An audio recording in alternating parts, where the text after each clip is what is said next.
Salut tout le monde, ici Rock Cholette. Bienvenue au podcast Les vraies affaires zéro bullshit. Merci de partager la vidéo, merci de vous abonner, merci d'encourager nos annonceurs également.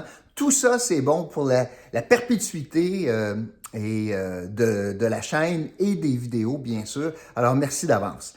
Aujourd'hui, je veux vous parler de politique municipale parce qu'on apprenait une autre grosse nouvelle ce matin en politique municipale à l'effet que la conseillère Renée Amillot, d'Action Gatineau, conseillère du secteur Gatineau, ne se représentera pas aux prochaines élections, donc de novembre prochain. OK. On va analyser ça un petit peu. Alors, Action Gatineau avait des conseillers et le maire qui siègent au conseil, donc de sa formation politique. Au total, ils sont minoritaires. Alors, faisons la liste. Alors, il y avait Maxime Penneau-Jobin, Action Gatineau.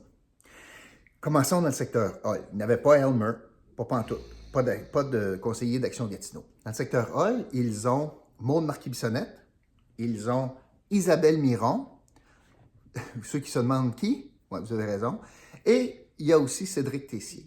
Ça, c'est dans le secteur Hall.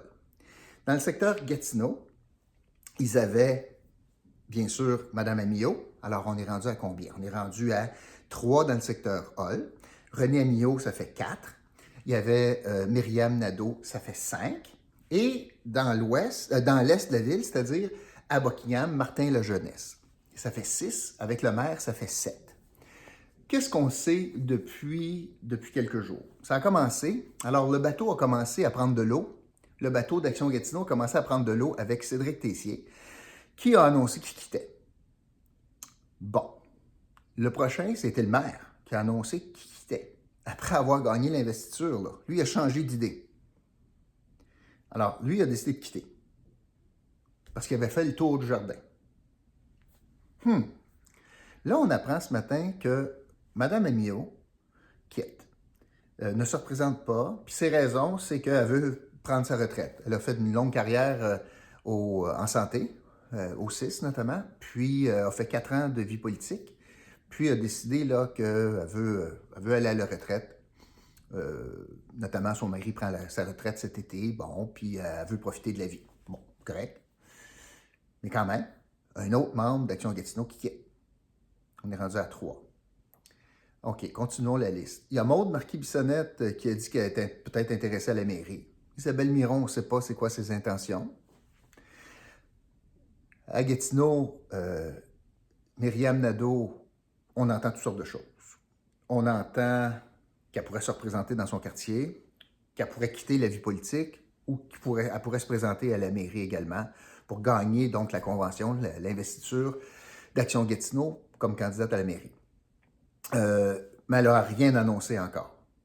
Et la rumeur qu'elle décide de quitter n'est pas quitter la politique elle aussi, mais j'entends ça. J'entends ça de plus en plus.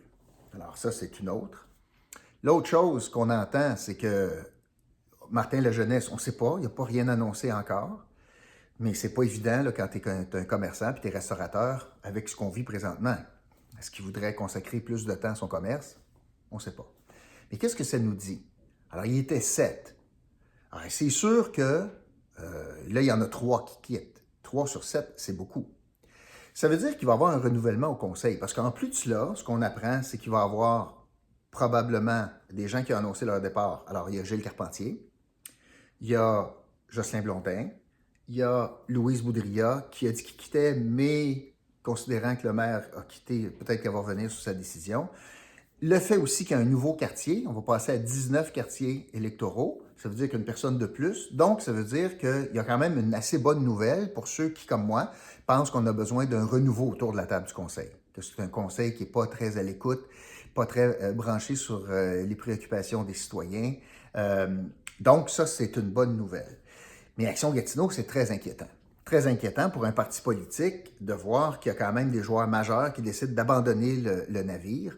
C'est loin d'être certain, et je pense qu'on peut probablement sans se tromper dire que les probabilités qu'Action Gatineau soit majoritaire au prochain conseil municipal, moi je suis prêt à risquer un vieux 2 $ aujourd'hui que ça ne sera pas le cas, ça n'arrivera pas parce que battre des gens qui sont en place, c'est plus dur. Alors la majorité sont des indépendants. Là, tu as des gros canons d'Action Gatineau qui quittent. Alors c'est loin d'être certain. Alors habituellement, quand le navire va bien, c'est assez rare que les matelots sautent à l'eau. Présentement, il y en a pas mal qui sautent à l'eau. peut-être se demander comment ça se fait. Peut-être qu'il y a des sondages qui disent ça. Peut-être qu'il y a des sondages qui disent que c'est pas au beau fixe chez Action Gatineau. Là, je vais être clair sur quelque chose. Parce qu'il y a beaucoup de notions de parti politique puis pas de parti politique. Je veux vous dire ce que je pense de cela.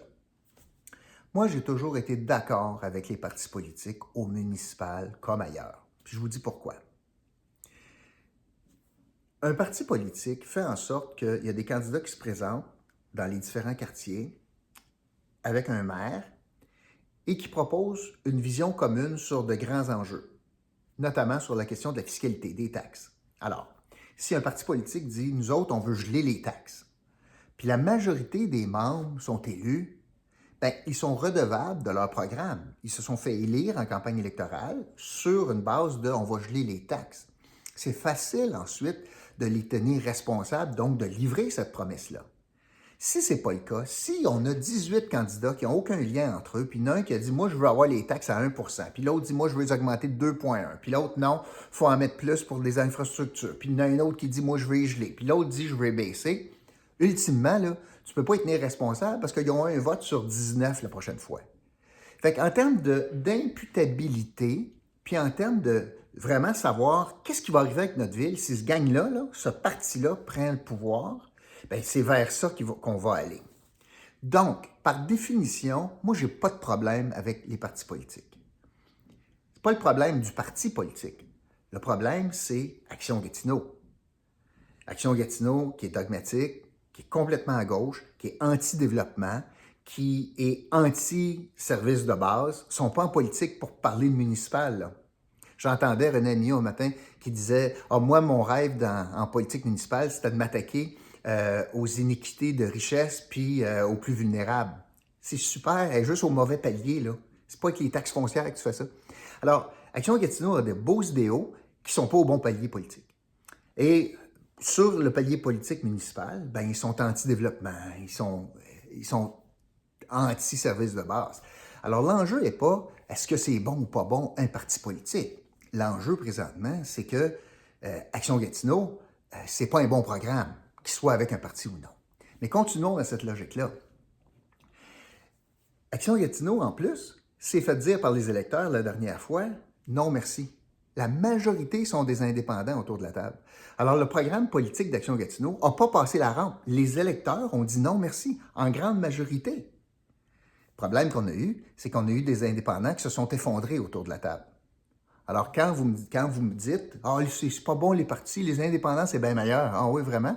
On a une gang d'indépendants pour assurer leur job plus payante autour de la table, se sont effondrés autour de la table du conseil. Alors, ce n'est pas un gage de réussite non plus. Un parti politique ou des idées communes ou en tout cas une certaine ligne de pensée ferait tout aussi l'affaire qu'un parti politique. L'autre chose, c'est que présentement, pas de félicitations à faire aux différents gouvernements au Québec qui ont fait, je vous en ai déjà parlé, ça, ont fait en sorte qu'il y a une grande différence entre le financement politique disponible pour les partis politiques municipaux puis les indépendants. C'est tout à fait inéquitable, c'est pas juste, c'est injuste, c'est inique, un beau mot, là, c'est inique, tellement que même dans nos taxes municipales, on finance Action Gatineau, comme on financerait un autre parti, mais là, les Actions Gatineau ont de l'argent, alors que les indépendants n'ont pas, venant de nos propres impôts fonciers. Alors, ça, c'est l'autre problème que l'on vit présentement, fait que ça pousse les gens presque à créer des partis.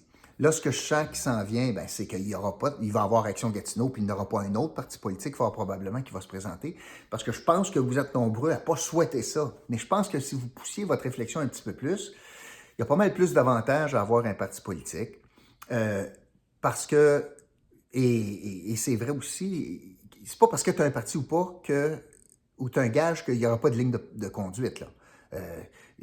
J'aimerais bien mieux, moi, avoir un parti politique qui aurait dicté que le comportement de tous les indépendants qui, de toute façon, se sont ralliés à Action Gatineau, sans le dire, officiellement, quand ils se sont fait élire. Mais ils ont voté pour le programme d'Action Gatineau 9 fois sur 10. Alors, c'est comme s'ils trahissaient le vote dans leur propre quartier. Si je prends un gars comme Daniel Champagne, ou un gars comme Pierre Lantier, ou un gars comme Jean Lessard, qui 9 fois sur 10 votent avec Action Gatineau, mais se sont fait élire contre Action Gatineau, pas bien plus responsables. Alors, ce que je voulais vous dire aujourd'hui, c'est que les matelots commencent, pour utiliser une expression gentille, là, les matelots chez Action Gatineau commencent à quitter le navire. Ça, habituellement, c'est pas parce que ça va très bien sur le navire. C'est parce qu'ils commencent à prendre l'eau.